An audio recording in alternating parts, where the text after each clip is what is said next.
ஏப்பா ஏன் தயங்குற? உங்ககிட்ட கேக்குறதுக்கே தயக்கமா இருக்கு. உன் தம்பி தங்கச்சி காலேஜ் கிட்ட பணம் வேணுமா? எவ்வளவு வேணும்? ஒரு 500 ரூபாய் வேணும். இவ்வளவுதானே? இந்த 500 ரூபாய்க்கு வவுச்சர் அடிச்சிருக்கேன். இதை ஞாயிற்று கொடுத்து வாங்கிக்கோ. ஏப்பா என்ன விஷயம்? முதலாளி, இந்த காலத்துல ஒவ்வொருத்தர்கிட்ட கெஞ்சி கேட்டாலும் பணம் கொடுக்கறது இல்ல. நீங்க கேட்கறதுக்கு முன்னாலே எடுத்து கொடுக்குறீங்க. உங்க பெருந்தன்மையும் மனிதாபிமானத்தையும் நினைச்சா என் உடம்புல புல்லரிச்சு போகுது. சந்தானம், நீ என்கிட்ட வேலைக்கு சேர்ந்த நாள்ல இருந்து நீ உனக்காக எதையுமே கேட்கறது இல்ல, செஞ்சுக்கிறது இல்ல. இந்த காலத்துல மத்தவங்களுக்கா வாழ்றது ரொம்ப கம்மி. அந்த நல்ல கொள்கை உன்கிட்ட இருக்கு. வறுமையில சிக்கி அந்த கொள்கை தவறுங்கிற முடிவுக்கு நீ வந்துடக்கூடாதுன்னா என்னால முடிஞ்சதை உனக்கு நான் செய்கிறேன். கடவுள் தொடர்ந்து ஒருத்தர் கட்டத்தை கொடுக்கிறாருன்னா முடிவில் அவனை ஏதோ ஒரு நல்ல காரியத்துக்காக தயார் பண்ணான்னு அர்த்தம். God is great.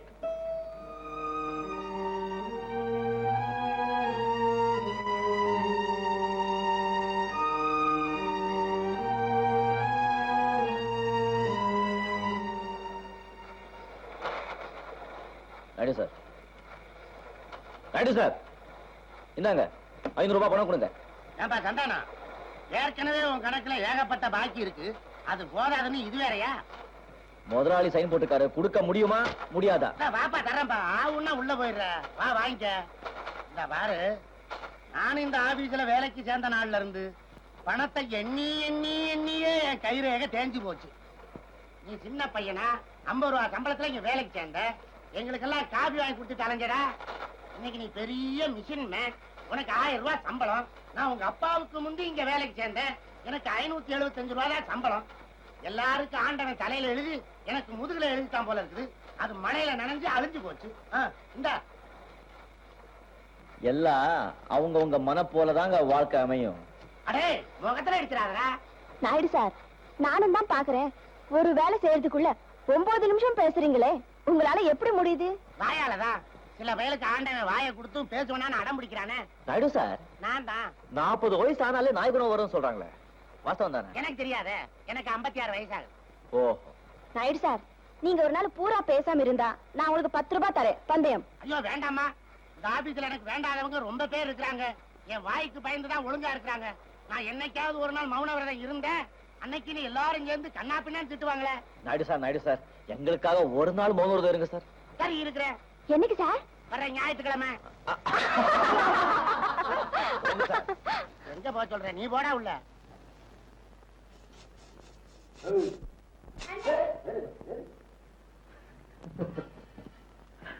என்ன நான் நோசு கொடுத்துக்கேன். ஆமாங்க, பிளான் பண்ணி கேட்டேன்.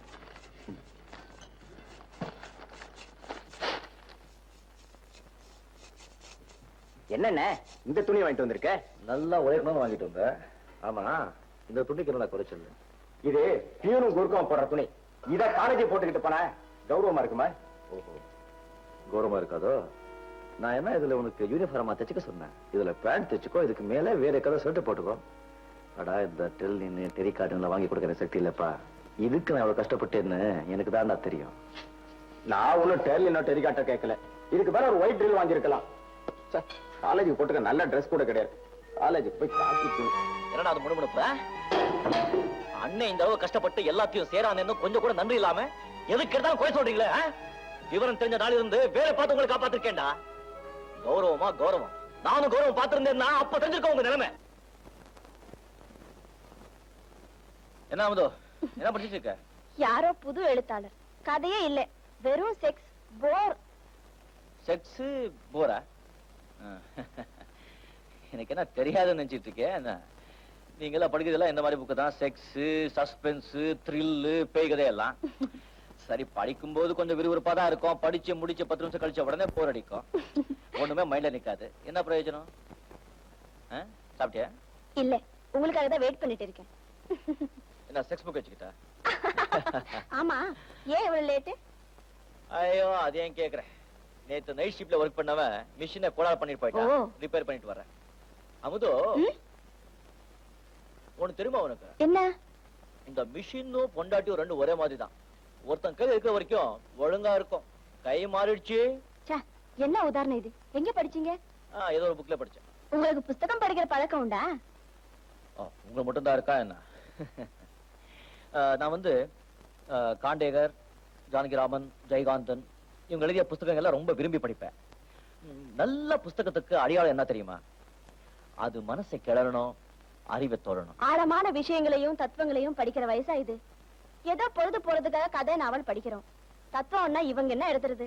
அந்த காலத்திலேயே பட்டினத்தார், வள்ளலார் அவங்க எல்லாம் சொல்லாத தத்துவத்தை இவங்க எழுதுறாங்க. உன்ன மாதிரி தான் நிறைய பேர் நினைக்கிறாங்க, சொல்றாங்க. பாவம், காகித போக்கு. சும்மா சொல்லிட்டா எப்படி? நான் சொல்றதுல என்ன தப்பு? விளக்கி சொல்லுங்க. அமுது, இதெல்லாம் பேச ஆரம்பிச்சா முடிவே இருக்காது. புரிஞ்சவங்களுக்கு சொல்ல வேண்டிய அவசியம் இல்ல, புரியாதவங்களுக்கு சொல்லி பிரயோஜனமும் இல்ல. காலப்போக்கிலே அனுபவங்கள் ஏற்பட அவங்கவுங்களுக்கே புரியும். ஏதோ 50-60 வருஷம் வாழ்க்கையில எல்லாத்தையும் அனுபவிச்சு முடிச்ச கேள்வா மாதிரி பேசுறீங்களே, வேற ஏதாவது பேசக்கூடாதா? கிடைக்கிற நேரமே கொஞ்சம். வேற என்ன நான் பேசணும்னு எதிர்பார்க்கிறேன்? புரிஞ்சவங்களுக்கு சொல்ல வேண்டிய அவசியம் இல்ல, புரியாதவங்களுக்கு சொல்லியும் பிரயோஜனம் இல்லை.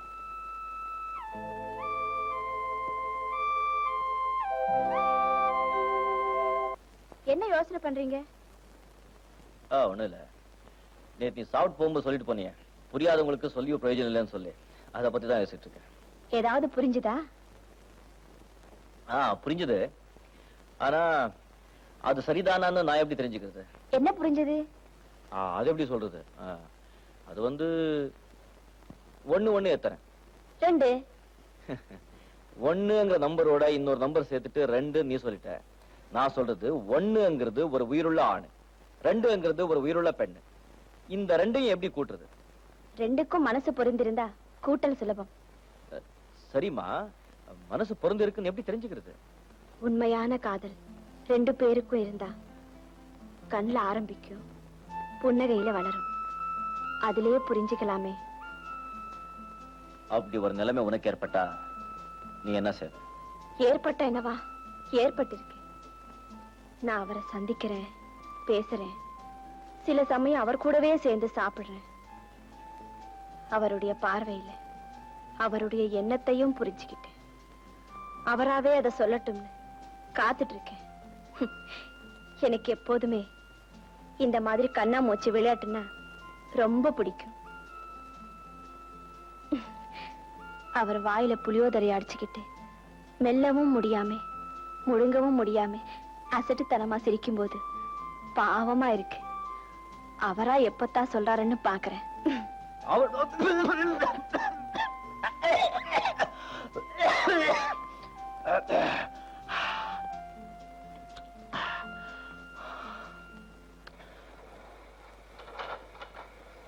சேஷாத்ரி, என்னங்க? ஒரு சந்தேகம். என்ன? வந்து ஆமா, நீதான் உப்பு மண்ணாச்சே. வீடு கட்டவங்க நாய்க்குல விளைச்சலுக்கும் பிரயோஜனம் இல்ல.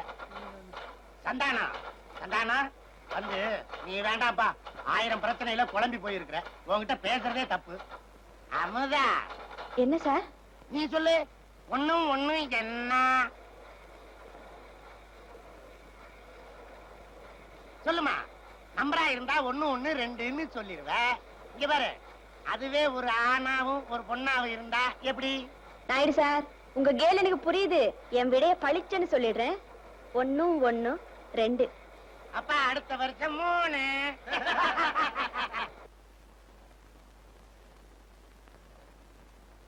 என்னப்பா?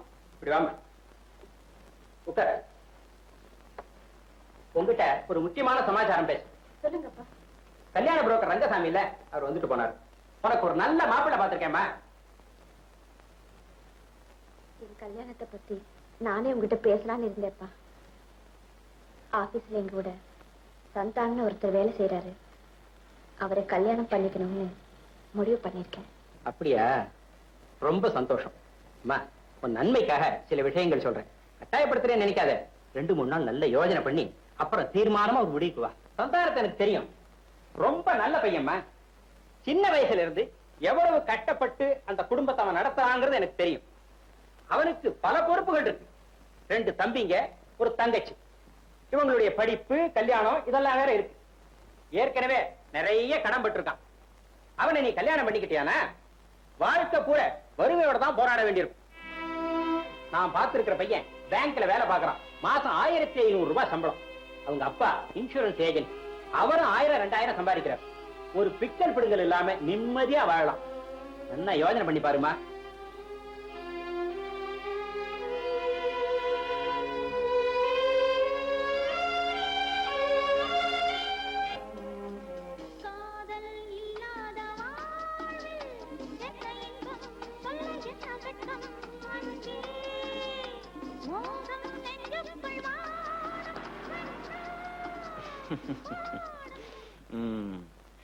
காதல் இல்லாத வாழ்க்கையில என்ன இன்பம் சொல்ல என்ன வெக்கம். நல்லா அனுபவிச்சு எழுதிருக்காங்கல்ல அமுது. நீ என் வாழ்க்கையில வந்த பிறகுதான் இன்பம்னு என்னங்கிறது நான் தெரிஞ்சுக்கிட்டேன். நீ எனக்கு கிடைச்சது என் பாக்கியம். ஏ, வாழ்க்கையில அவ்வளவு கஷ்டப்பட்டீங்களா? என் கதையை கேட்டா நீ ரொம்ப ஆச்சரியப்படுவ. 4 வயசா இருக்கும்போது எங்க அப்பா இருந்துட்டார். அன்னிலிருந்து குடும்பத்தை காப்பாற்றுற பொறுப்பு என் தலையில விழுந்துச்சு. ரொம்ப பெரிய காரியம்தான். தம்பி படிக்குதில்ல? இன்னொரு வருஷம் தான். அடுத்த தம்பி தான் ஒழுங்கா படிக்க மாட்டேங்கிறான். தங்கச்சி பிஎஸ்சி படிக்குது. அதுக்கெல்லாம் நிறைய செலவாகுமே. அதுக்கு மாசம் எப்படியும் ஒரு 400 ரூபாய் 500 ரூபாய் பணம் வேணும். இந்த காலேஜ் துறக்க சமயம் வந்துட்டா அதுக்கு எப்படியும் 1000 ரூபாய் 2000 ரூபாய் மேலே ஆயிடும். தங்கச்சிக்கு வேற கல்யாண செலவு இருக்குல்ல? அது நினைச்சாதான் ரொம்ப பயமா இருக்கு. அதுக்கு ஒரு 10,000 ரூபாய் பணமாவது வேணும். என்ன பண்றது, பல பிரச்சனைகள்.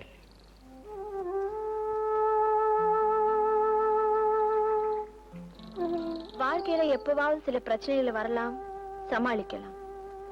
பிரச்சனையே வாழ்க்கை ஆயிட்டா தினம் போராட்டம் தான். சரி, அதை விடு. நான் உங்ககிட்ட பேசிட்டு இருக்கிற கொஞ்ச நேரம் தான் அதெல்லாம் மறந்து சந்தோஷமா இருப்பேன். அமுது, நான் உங்ககிட்ட ஒண்ணு கேட்கணும்னு நினைக்கிறேன். அடே, மணி 5 ஆச்சு. அப்பா கோயிலுக்கு போறோம்னு சொன்னாரு. நான் வரட்டுமா? சரி, போ, நாளைக்கு பேசுவோம்.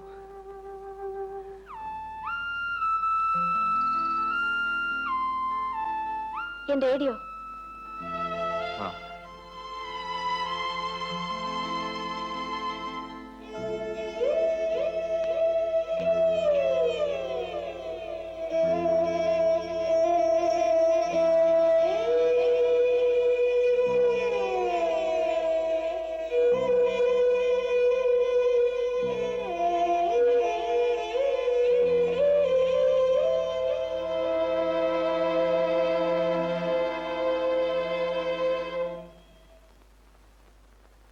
Good morning Naidu sir. Good morning Naidu sir. Amudha இன்னும் வரல? நான் கிண்டல் பண்றியா? அவன் நேத்தே வேலையை ரிசைன் பண்ணிட்டு போயிட்டாளே. என்ன? நகமும் கதையும் போல, வானமும் பூமியும் போல, பூவும் வாசமும் போல, புளியோதரையும் தயிர் சாதமும் போல அப்படி எல்லாம் இருந்தீங்களே, உனக்கு தெரியாமலா அவ போயிட்டா? இத இருக்குது பாரு, அவ கொடுத்த ரிசிக்னேஷன் லெட்டர்.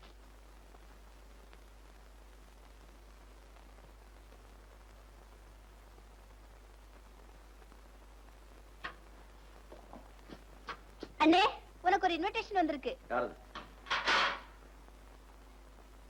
யாரு அந்த அமுதா? அது எங்க ஆபீஸ்ல வேலை செய்யற பொண்ணுங்க வந்தால? இல்ல, இன்விடேஷன் தான் வந்திருக்கு. அதுல அமுதாவுக்கும் பாலு கல்யாணம் போட்டிருக்கு.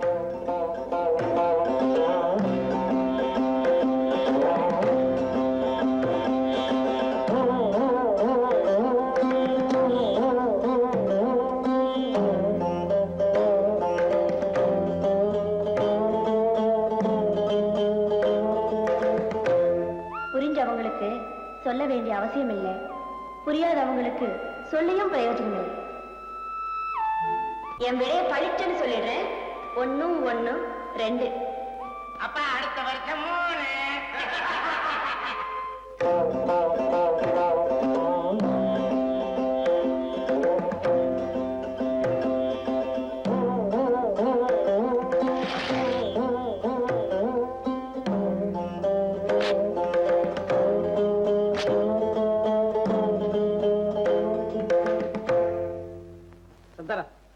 நீ இந்த மாதிரி கோவப்படுறதுல அர்த்தமே இல்லை. Come on, try to take it easy. எப்படி எடுத்துக்க முடியும்? அவன் என்கிட்ட ஏன் எவ்வளவு தூரம் பழகணும், ஏன் காதலிக்கணும்? முதல்ல நிஜமாவே உன்னை விரும்பி இருக்கலாம். அப்புறம் உன் கூட நெருங்கி பழகினதுக்கு அப்புறம் உன் கஷ்டம் எல்லாம் அவளுக்கு புரிஞ்சு இவன் கூட வசதியா வாழ முடியாதுன்னு நினைச்சு மனசை மாத்திக்கிட்டு இருக்கலாம். வசதியா வாடுறதுக்கு பேர் தான் காதலா? ஒரு தடவை மனசு கொடுத்தா சாகுற வரைக்கும் என்ன கஷ்டம் வந்தாலும் மனசை மாத்தவே கூடாது. அதான்டா காதல். சரிடா, நீ சொல்ற விளக்கத்துல இருந்து உன் குணம் தெரியுது, அவன் நடத்தையில இருந்து அவ குணமும் புரியுது. இவ்வளவு மாறுபட்டு இருக்கிற நீங்க ரெண்டு பேரும் கல்யாணம் பண்ணிக்கிட்டு இருந்தா சந்தோஷமா வாழ்ந்திருக்க முடியுமா? சபல புத்தி இருக்கிற பொம்பளையை கல்யாணம் பண்ணிக்கிறத விட சங்கடமான விஷயம் உலகத்துல வேற எதுவுமே இருக்க முடியாது.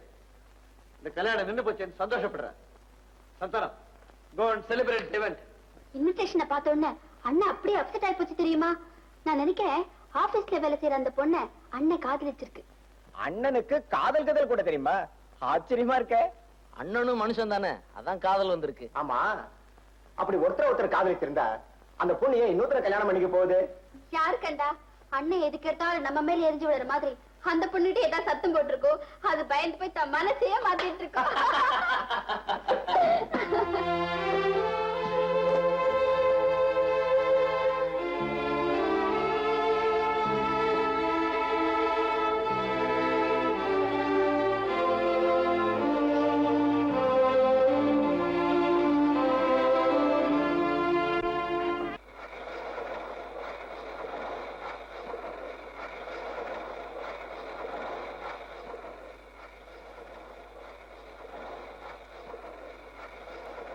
ஏண்டா சேஷாத்ரி, ஏன் சார்? அன்னக்கிளி படம் பாத்தியா? 5 வாட்டி பார்த்தேன் சார். அதான் மார்வாடியில உனக்கு சொந்தக்காரன் ஆயிட்டான். அந்த படத்துல கதாநாயகி அண்ணன் இருக்கிறாளே, சுஜாதா சார். அது சரி. அவ சொல்லுவா, சோகத்திலையும் சுகத்தை அனுபவிக்கிறேன்னு. அத மாதிரி இப்ப சந்தானம் சோகத்துல சுகத்தை அனுபவிக்கிறான். ரைட்டு சார், இனிமே என்ன பத்தி அனாவசியமா ஏதாவது பேசுனீங்க நல்லா இருக்காது. நீ வேதனையில இருக்கிறியே, உன் மனசை மாத்தி சிரிக்க வைக்கலாமே நினைச்சேன். அதுக்கு இப்படி ஆத்திரப்படுறிய? நானும் சோறு சாப்பிடறவன் தான்ப்பா. இனிமே உன்னை பத்தி பேசினா கேளு. ஏண்டா சேஷாத்ரி, இங்க வேலை பார்த்து இருந்தாலே அமுதா ரொம்ப புத்திசாலி பொண்ணுடா. ஒரு நல்லவனா, கடன் கிடன் இல்லாதவனா, கை நிறைய சம்பாதிக்கிறவனை பார்த்து கல்யாணத்தை பண்ணிட்டு போயிட்டா. ஆண்டவன் அவளுக்கு நல்லா எழுதி நமக்கு இங்கு தீரும் போது எழுதிருப்பான் போல இருக்குது. பாதி பாதி அழிஞ்சு போச்சு. சந்தானா, சந்தானா, இந்தாப்பா இந்த ப்ரூஃபை கொடு. ஏண்டா சேஷாத்ரி, சார் இன்னைக்கு இது போறோம் சார். ஏண்டா ரொம்ப சலிச்சுக்கிற? நாகப்பா, இந்த வருஷமும் ஃபெயிலாமே. சரிதான் போடி. நான் ஃபெயில் ஆனா உனக்கு என்ன? அண்ணன் சம்பளம் கட்டுது திட்டுது, நீ எல்லாம் கிண்டல் பண்ணணுமா? உண்மையே யாரும் சொல்லலாம். ஆமா, நீ பெரிய சத்தியம் வந்து நீ மூஞ்சிய பாரு. நேத்து அவசரமா ஒரு புக் வாங்கணும்னு அண்ணன் கிட்ட 5 ரூபாய் வாங்கிட்டு நூன் சோக் போனியே, தெரியாதுன்னு நினைச்சியா? ஆமா போனேன். நீ மட்டும் பெரிய யோகியன்னா போன வாரம் ஸ்பெஷல் ஃபீஸ் கட்டணும்னு அன்னைக்கு 25 ரூபாய் வாங்கினல்ல, எதுக்கு? எங்க ரசீது காட்டு பாப்பா. ஐயோ அண்ணே, நான் சொல்றேன் அண்ணே. நான் சொல்றேன். நான் சொல்றேன் அண்ணே. நீங்க யாரும் ஒண்ணு சொல்லுங்க, எல்லாம் எனக்கு தெரியும். ஏன் போய் சொல்றீங்க? நீங்க என்ன ஏமாத்தல, உங்களே ஏமாத்திட்டு.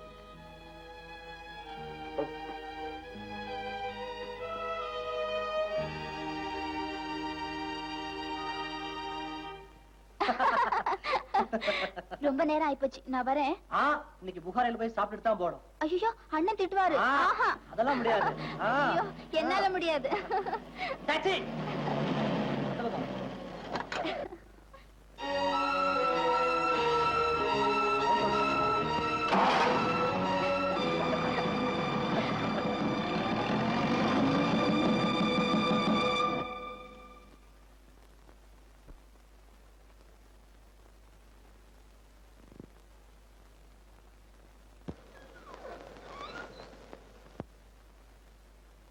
கமலா, என்ன ஏன் இவ்வளவு லேட்?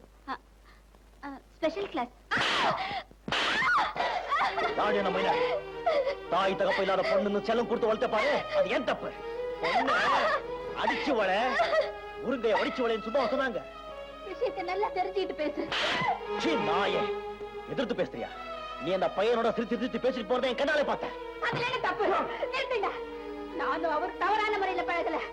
ஒருத்தர் காதலிக்கிறோம். ஆமா, பெரிய காதல், எனக்கு தெரியாத காதல். ஏய், நாளையில இருந்து நீ காலேஜ் போக கூடாது, அவ்வளவுதான். காதலா? காதல் படம். உன்னுடைய காதல் தோல்வி அடைஞ்சதுனால எல்லாருடைய காதலும் அப்படித்தான் இருக்கும்னு நினைக்காத. அண்ணே, கொலை செஞ்சவரை கூட விசாரிக்காம தூக்குல போட மாட்டாங்க. என்ன ஏதுன்னு கேட்டுட்டு நான் செஞ்சது தப்பா இருந்தா நீ எனக்கு என்ன தண்டனை வேணாலும் கொடு. என்ன கேட்கணும்? அடுத்த வாரம் என்ன பொண்ணு கேட்க அவர் உங்க அம்மாவை கூட்டிட்டு வருவாரு. இந்த விஷயத்த சொல்றதுக்குள்ள நீ என்ன பலார் அடிச்சிட்ட.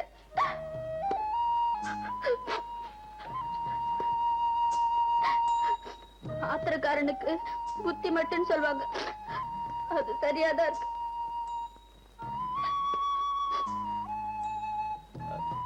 தப்புதாம்மா, பட் என்ன இருந்தாலும் நீ பெரியவங்களை எதிர்த்து பேசிட கூடாது. நான் உன் மேல வச்சிருக்கிற அளவு கடந்த பாசத்தால நீ எங்க தப்பான வழியில போயிடுறியோன்னு பயந்து அப்படி நடந்துகிட்ட. நீ சொல்ற மாதிரி எனக்கு புத்தி கொஞ்சம், பாசம் அதிகம். அவன் பையன் யாரு, எங்க இருக்கா, என்ன பண்ணிட்டு இருக்கான்? அவரு அவரு என்ன பார்பரா? அவரு பேங்க்ல வேலை செய்யறாரு.